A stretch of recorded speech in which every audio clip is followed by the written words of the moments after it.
En novembre, on arrête ensemble. Dans le cadre de Mois sans tabac, cette année, à la Caisse primaire d'assurance maladie de Meurthe-et-Moselle, nous accueillons Madame le docteur Lang. Bonjour Madame. Bonjour Eliane. Oui, je me présente. Je suis le docteur Marie-Paul Lang, pneumologue. Je suis aussi oncologue. J'ai fait de la tabacologie avec les diplômes correspondants, bien sûr.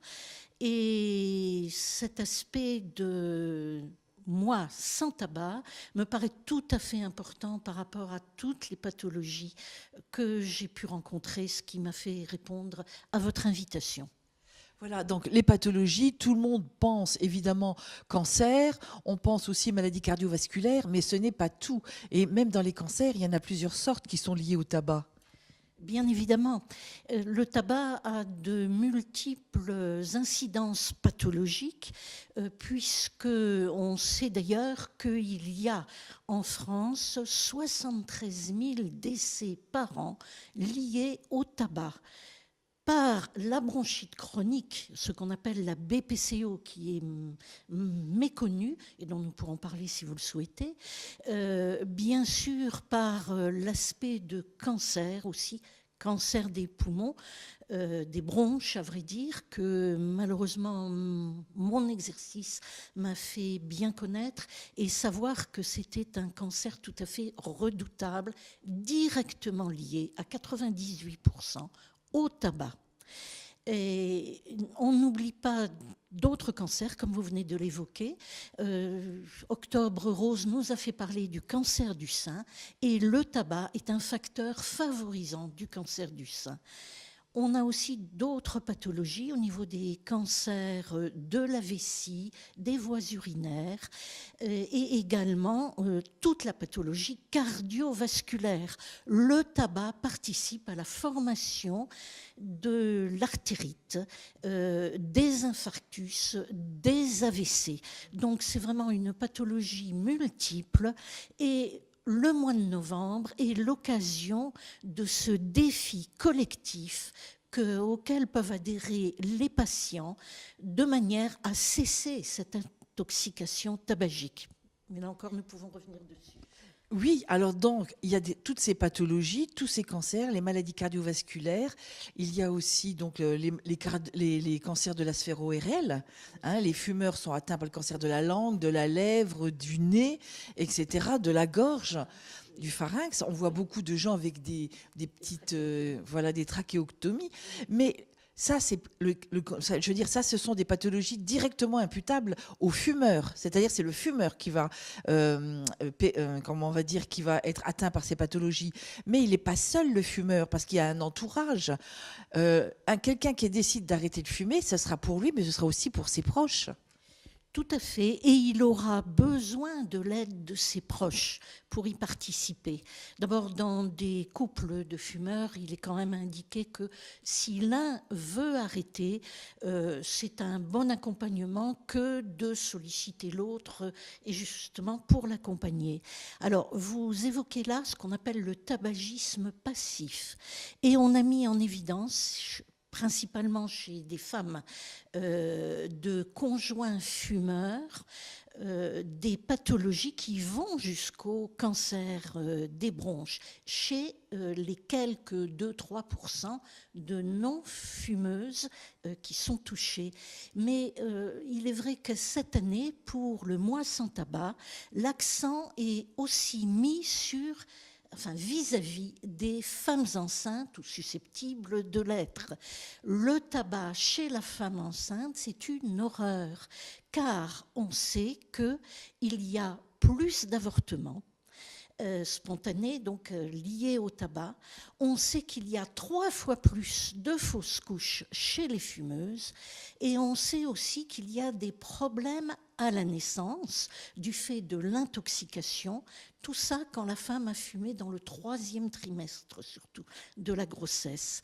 Donc là, pour protéger ses enfants, ce qu'on peut quand même estimer un minimum, il faut dire aux femmes enceintes d'arrêter de fumer et surtout de ne pas fumer au 3e trimestre de la grossesse. Et ce que nous connaissons, c'est aussi par rapport aux enfants, ce problème du tabagisme passif. Alors je dois dire que j'ai vu un certain nombre de jeunes enfants, 8, 12 ans, qui bien évidemment ne fumaient pas, mais avaient une pathologie de tabagisme passif, de BPCO, donc de bronchite chronique, la toux et les crachats le matin ou la toux persistante, parce que les parents fumaient. Et notamment parce qu'ils fument dans la voiture, parce qu'ils fument dans les pièces le soir en regardant la télé et que les enfants sont là. En fait, c'est quand même un peu paradoxal quand on veut, là encore, protéger ses enfants, de fabriquer chez eux une bronchite chronique. Et il m'était habituel de dire aux parents que fumer une cigarette à côté, devant un enfant, c'est l'équivalent de lui secouer un paillasson devant la bouche. Donc là, cette année aussi, l'action nationale, moi, sans tabac, s'adresse aux femmes enceintes et doit aussi éveiller l'attention de tous. D'ailleurs, quand on parle de cette action, vous allez peut-être m'interroger sur les motivations. Et ce qu'on sait, contrairement à il y a 30 ans, on va dire, ça n'est pas forcément que de présenter les pathologies pour convaincre les gens d'arrêter de fumer, mais c'est de présenter des motivations positives, de dire à un père de famille, bah, écoutez, si vous arrêtez de fumer, vous allez pouvoir courir des joggings à côté de vos gamins quand ils grandiront. Vous allez pouvoir faire du sport avec eux et ne pas vous arrêter sur la touche parce que vous serez essoufflé. Voilà, vous allez, les uns et les autres, avec ou sans enfants, arriver à mieux monter les escaliers. Vous savez bien que quand vous montez 2 ou 3 étages, vous êtes essoufflé sur les paliers. Donc, voyez comme la vie va changer si vous arrêtez de fumer.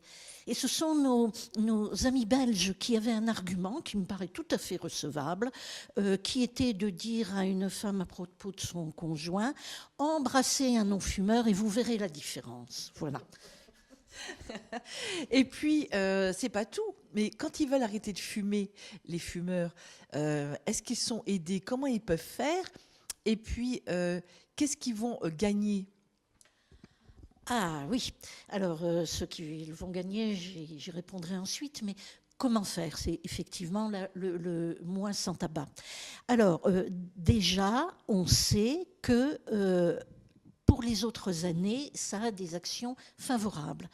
En 2016, la région Grand Est, dont nous faisons partie, était la première région fumeuse en France. Je n'ose pas dire, ou je le mets entre guillemets, quel exploit. Et quand on sait que précisément, c'est aussi une des premières régions pour le cancer des bronches. Donc, première région fumeuse en 2016, il y a déjà eu une action novembre, mois sans tabac, et en 2017, elle est passée à la 4e région fumeuse. Donc, ça a eu des effets. Et on sait que quand des gens s'inscrivent à ce défi collectif, il y a à la fin du mois de novembre 50% de chances de plus d'arrêter définitivement le tabac. Parce que le problème des arrêts est qu'on peut rechuter. Le tabac étant une drogue, c'est comme les autres drogues. C'est-à-dire qu'on peut avoir des rechutes. Ça n'est pas une raison pour se décourager. C'est savoir qu'il faut et qu'on peut recommencer. Alors, déjà, il faut effectivement faire le point de ses motivations, comme je venais d'en parler. Il faut aussi évaluer sa dépendance. Alors là, déjà, on peut se faire aider parce que un médecin traitant, qui plus est un pneumologue, un cardiologue, peuvent tout à fait aider pour cela. Et notamment, on a techniquement ce qu'on appelle un test de Fagerström. On évalue avec 5 ou 6 items, pas plus, donc 5 ou 6 questions, la dépendance au tabac. Mais les gens qui nous écouteront peuvent savoir qu'il y a déjà 2 items essentiels, 2 questions qu'ils peuvent se poser. Car à chaque question, nous mettons ensuite des chiffres 1, 2, 3 selon l'intensité. Les 2 questions, c'est combien de cigarettes par jour je fume. C'est évident que 5 cigarettes par jour, c'est pas pareil que 30. Bon. Et que d'ailleurs, en passant, les fabricants, de façon très astucieuse mais perverse, ont augmenté la capacité des paquets de tabac. C'est passé de 20 à 25, comme ça. Bon. Donc, évaluer la quantité. Et deuxièmement, à quelle heure de la journée je fume la première cigarette. Et quelque chose qui est tout à fait caractéristique, c'est quand on fume dans le quart d'heure après s'être levé. Et j'ai observé que c'était une question, il suffisait de poser la question, est-ce que vous fumez avant le petit déjeuner ? Alors là, c'est vrai qu'on entre dans une dépendance très importante. Voilà. Dans une dépendance qui peut être physique, psychique et comportementale. Physique, c'est la nicotine. Il faut dire que la nicotine, c'est le shoot le plus rapide qui existe. En 7 secondes, la nicotine arrive au cerveau, au centre des plaisirs, un centre qu'on connaît dans le cerveau qui est le centre des récompenses. La nicotine est plus rapide comme shoot que la cocaïne. Voilà. Donc la dépendance physique, c'est ça, c'est la dépendance nicotinique. Alors là, oui, on peut être aidé, parce que si c'est évalué avec un professionnel de santé, il va pouvoir proposer des substituts nicotiniques. Donc, et j'en profite pour dire en passant que les substituts nicotiniques ne sont pas contre-indiqués pendant la grossesse, mais c'est à rediscuter avec le gynéco ou le médecin traitant. Donc, dépendance physique, on a des possibilités, se faire aider, les substituts nicotiniques. La dépendance psychique, c'est de croire, et je dis bien de croire parce que c'est faux, que la cigarette déstresse, que la cigarette me calme, que je me sens mieux avec la cigarette. Non. La cigarette, c'est un excitant, mais c'est l'idée qu'on s'en fait. Donc, troisième élément de la dépendance comportementale, c'est-à-dire le plus caractéristique, c'est la cigarette en même temps que le café après le repas. Alors, là aussi, on peut s'aider soi-même, c'est-à-dire quelqu'un qui décide d'arrêter de fumer peut à ce moment-là changer et doit changer ses habitudes. C'est-à-dire, je ne prends pas le café comme d'habitude en me mettant dans un fauteuil ou à table à la fin du repas. Je me lève, je vais boire le café dans la cuisine. Enfin, c'est tout ce genre de comportement, d'habitude, de ce que nous appelons des rites. Je veux dire, des rites, on en a changé. Nous sommes là dans une salle de réunion. Alors, autrefois, dans les salles de réunion, chacun mettait son paquet de clopes, son briquet, et allez-y, on respirait tous ce tabagisme passif. C'est terminé. Et nous faisons quand même des réunions d'1, 2 ou 3 heures. Donc, il faut changer ses habitudes quand on veut arrêter de fumer. Voilà. Et puis, se faire aider, nous venons de le dire, mais aussi, j'ai parlé de la dépendance physique et psychique, psychologique plutôt.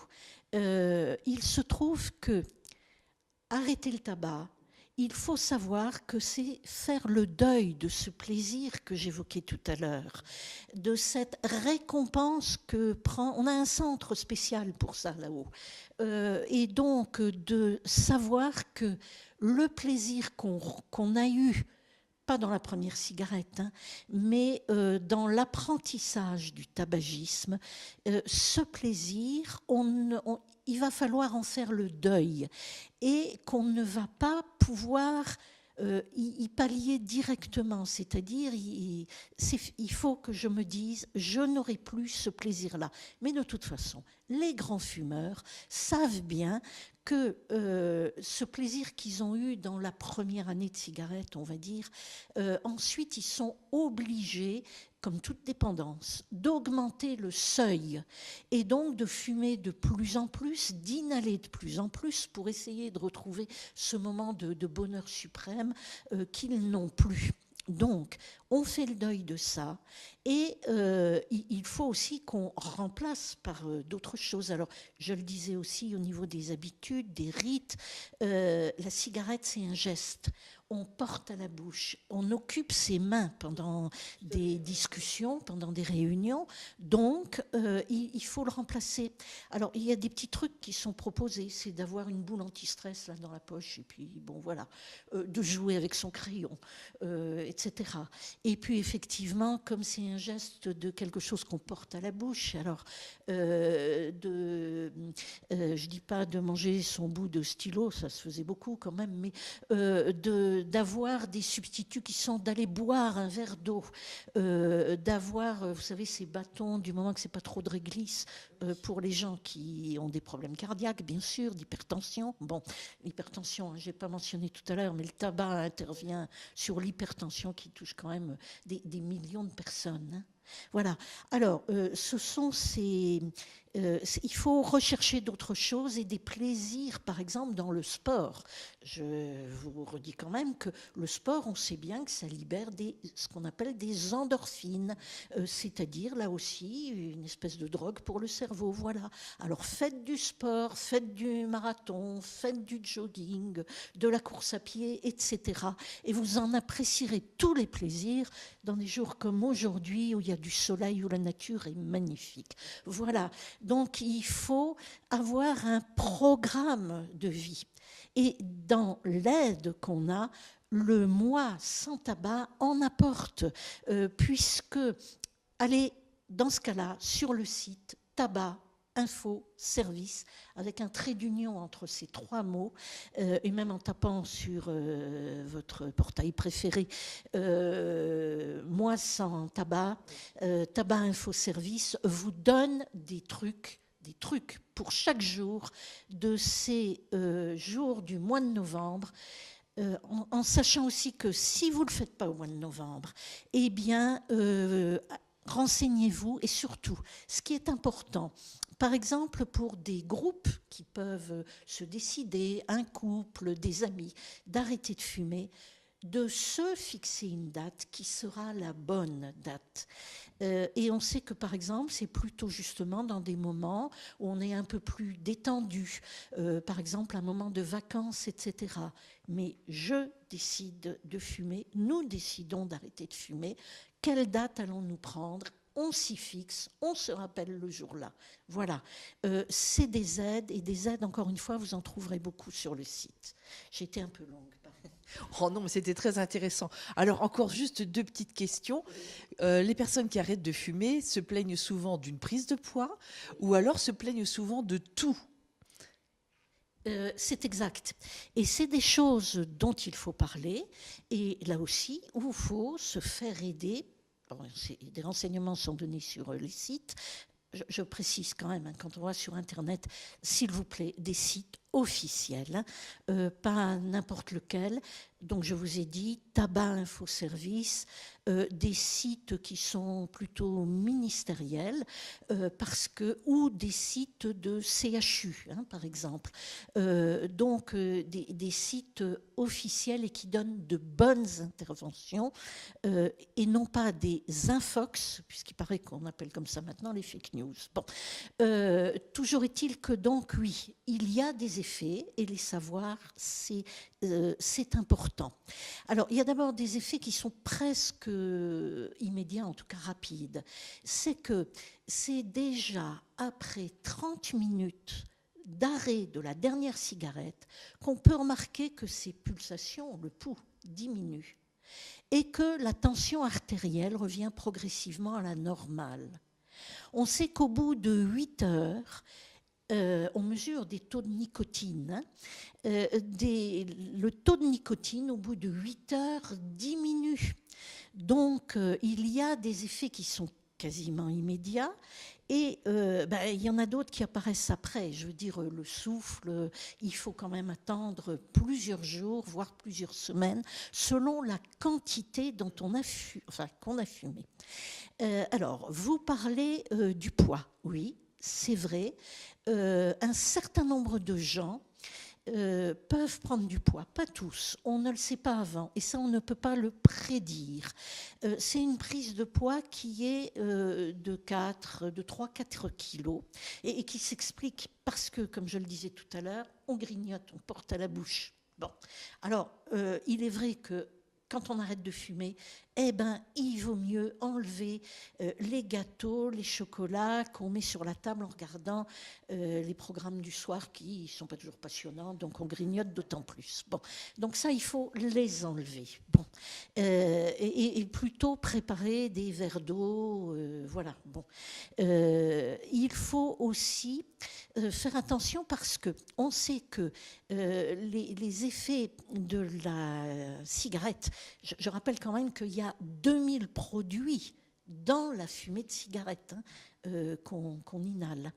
Dans ce cas-là, il est, comment dire, beaucoup de produits augmentent, diminuent l'appétit quand on fume. Donc, l'appétit augmente quand on arrête de fumer. Surtout qu'on retrouve progressivement le goût et l'odorat.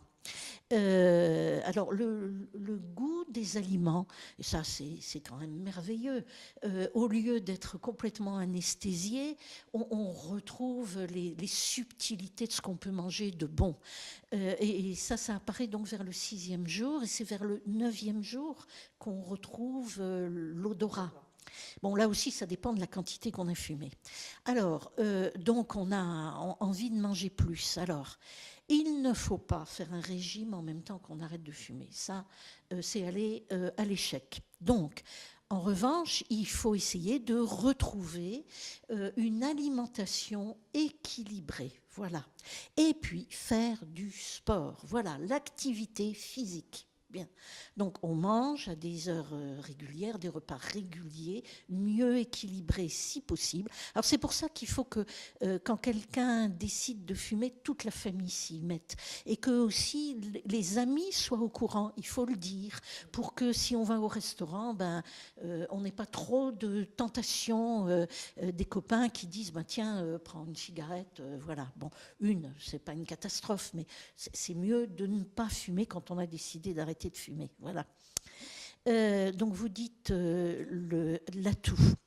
Pourquoi ? Parce que ces 2000 produits qu'on inhale quand on fume, vous doutez bien que ça anesthésie complètement les muqueuses.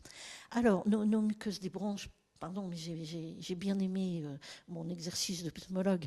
On a dans les bronches ce qu'on appelle un escalator mucociliaire. Alors, c'est un nom savant, mais l'escalator, tout le monde sait ce que c'est.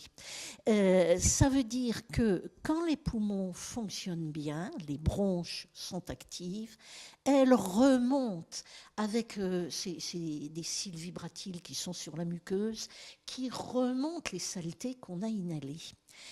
Quand c'est anesthésié, les saletés, elles vont au fond des bronches et elles vont dans les poumons et elles donnent la BPCO, la bronchite chronique. Bronchopneumopathie chronique obstructive. Les bronches se serrent, sont encombrées, voilà. Donc, si j'arrête de fumer et que j'ai fumé 20 cigarettes par jour pendant 20 ans, c'est progressivement que mes muqueuses, comme après une anesthésie, vont se réveiller et donc vont recommencer progressivement leur boulot que j'avais anesthésié. Et leur boulot, c'est de remonter tout ce qui est au fond des bronches. Alors, vous imaginez la quantité qu'il y a à évacuer quand on a fumé 20 ans un paquet de cigarettes par jour. Donc, ça se fait progressivement, mais l'atout, c'est un réflexe. C'est un réflexe de nos muqueuses pour rejeter toutes ces saletés qu'on a inhalées, ce qui est aussi le cas quand on a eu une infection virale, hein, par exemple. Mais c'est encore plus vrai donc à cause du tabac. Donc, ça se réveille progressivement et la toux peut durer 4 semaines, disons 4 à 6 semaines. Enfin, ça dépend bien sûr des gens. C'est de la toux, c'est de l'irritation au niveau de la gorge, c'est des rhumes. Alors, effectivement, les patients viennent nous voir en disant écoutez, j'ai arrêté de fumer et je tousse plus qu'avant. Moi, je reprends au moins. Ben non. Attention, vous êtes en train de sauver vos bronches. Bon. Je crois qu'il y a aussi d'autres choses importantes. On en a parlé pour le poids, mais c'est aussi l'irritabilité. Parce que combien de fois, c'est l'épouse qui revient en disant écoutez, il est insupportable, donnez-lui quelque chose. Alors cette irritabilité, effectivement, c'est parce que on fait, comme avec toute drogue, un syndrome de sevrage. Voilà. Il faut être conscient que quand on fume, on est un drogué. Donc, on fait à l'arrêt un syndrome de sevrage. Et c'est là qu'il faut se faire aider. Alors, je vous parlais des tests qui permettent d'évaluer la dépendance et de se faire aider d'un professionnel de santé pour avoir des substituts nicotiniques, timbres ou autres, hein, ou de prendre, je le dis, toute autre méthode qu'on pense utile. C'est-à-dire, si quelqu'un se dit, moi, je vais faire de l'acupuncture, allez-y.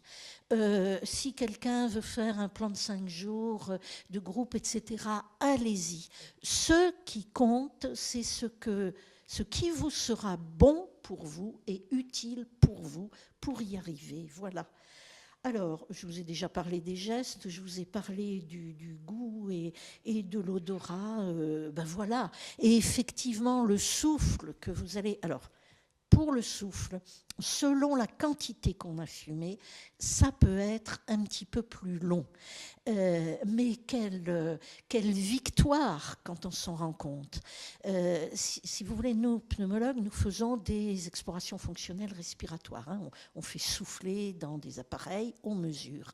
Alors, on va dire que quelqu'un qui a fumé un paquet pendant 20 ans, pour que sa muqueuse soit complètement rétablie, comme s'il...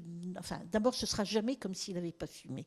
Mais il faut des années. Ça dépend, mais on va dire 2 à 5 ans. En revanche, le souffle, on va pouvoir le réévaluer au bout déjà de 6 mois ou de 1 an, en revoyant son pneumologue, par exemple. Donc, on gagne, et ça, encore une fois, on s'en rend compte en remontant les escaliers à côté de quelqu'un qui ne fume pas. Voilà. Merci, docteur Lang. Donc, à tout âge, peu importe le temps qu'on a fumé, c'est toujours bénéfique d'arrêter le tabac. Tout à fait. Tout à fait. Ah oui, et c'est pour ça que on gagne toujours. On met plus longtemps à récupérer l'état initial du bébé qui vient de naître, encore que les poumons continuent un petit peu après la naissance à se fabriquer, mais disons du jeune enfant qui n'a pas fumé, mais on y arrive. Et en tout cas, il est largement prouvé scientifiquement, avec des études qui ont été faites, qu'on diminue considérablement la pathologie cardiovasculaire d'abord, les pathologies respiratoires, notamment la BPCO, qui quand même, mince, donne des insuffisances respiratoires. C'est pas très drôle de plus arriver à simplement enlever un pull, et c'est pas drôle du tout de devoir se promener tous les jours avec des lunettes dans le nez parce qu'on a besoin d'oxygène. Donc, on réduit les risques de toutes ces pathologies, sans compter que effectivement, arrêter de fumer, je vais même vous dire que pour cette pathologie grave que j'évoquais, le cancer des bronches, on sait que quelqu'un qui a fumé, alors généralement beaucoup quand même, a un bénéfice à arrêter de fumer quand il est diagnostiqué et quand il va bénéficier de traitements. La survie, parce que c'est comme ça que nous médecins l'appelons, la survie est meilleure chez des patients qui arrêtent de fumer au moment de leur maladie cancéreuse pulmonaire, meilleure que chez ceux qui continueraient à arrêter de fumer, parce que c'est quand même pas indiqué, ça va de soi. Voilà. Merci, docteur Lang, et on se reverra pour une autre émission, cette fois-ci sur la vaccination antigrippale. Merci.